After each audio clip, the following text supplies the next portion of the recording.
Вработените во секоја институција треба да знаат како да реагираат кога би избувнал пожар. Во низата едукации кои ги организира територијалната противпожарна единица, денеска за начините и техниките за гаснење пожар учеше персоналот во МАЦ Овчарова. На овој начин, велат од пожарната, ќе се овозможи вработените и децата да поминат без повреди и да се извлечат безбедно. Ќе научат основни работи и ракување со противпожарен апарат, начинот и правилното изнесување, односно евакуација на децата од школото, и потоа настапуваат пожарникарите како би се спасиле останатите материјални добра во ова училиште, односно се прегледуваат сите простори каде што у случај на паника би се скрило некое детенце.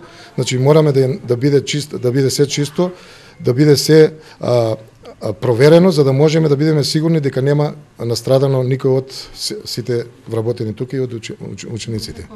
Од територијалната противпожарна единица денеска изведува и показна вежба со цел што поуспешно совладување на техниките.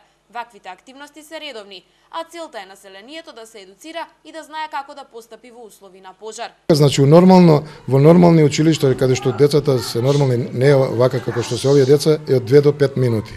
Значи, да речеме, у Васил Войнов училиштето 1000 деца треба за 2-3 минути да излезат што побрзо, со тоа им помагаат и наставниците. Овдека малку ќе се потрудиме да биде брзо, ефикасно, значи 5, 6, 7 минути, се зависи од децата, нели? Значи мораме внимание да обрнеме на децата, пошто треба да припазиме да ги изнесеме здрави и читави од самата просторија. Покрај во училиштата, пожарникарите во Велес одржаа едукации во поголемиот број институции во изминатата година.